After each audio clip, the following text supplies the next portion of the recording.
exactement, l'équipe Astana avec le maillot jaune.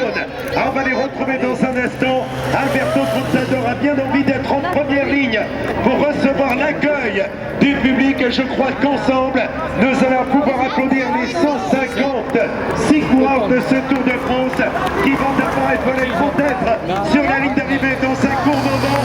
Et vous pouvez leur réserver l'ovation que méritent les performances qu'ils ont effectuées durant 3 semaines de course. Voilà le passage maintenant du peloton avec l'équipe Astana en première ligne, le maillot jaune, Alberto Contador. Et là en première place, Lance Armstrong, le septuple vainqueur du Tour de France. Et là également, et toute l'équipe Astana, la meilleure équipe du Tour de France en tête.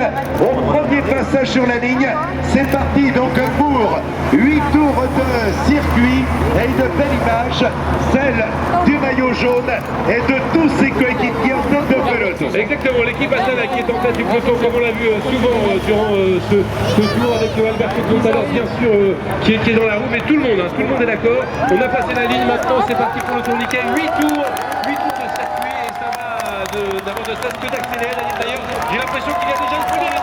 Voilà, il va y avoir de nombreuses attaques sur la marque des sprinters. Il n'y a pas d'autres alternatives. On a parlé tout à l'heure de l'équipe Abituba. Eh bien, nous la voyons au commandement, une formation dans laquelle Sylvain Calzati, le disait, a éprouvé de bonnes sensations et c'est lui que nous retrouvons d'ailleurs au commandement actuellement, donc le cours de l'équipe Agrituba. Le peloton revient très vite, mais c'est vrai que ce Tour de France a été pour certains coureurs il y a la possibilité de retrouver, comme on dit, de la sensation.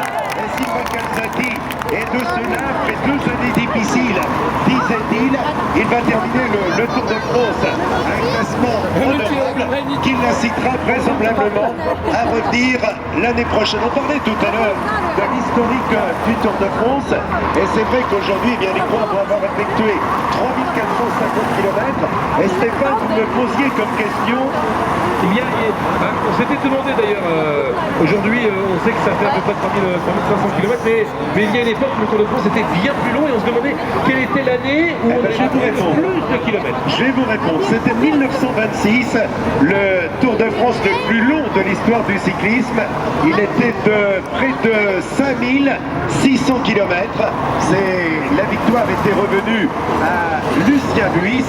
Depuis, eh bien, on a vu le Tour a diminué.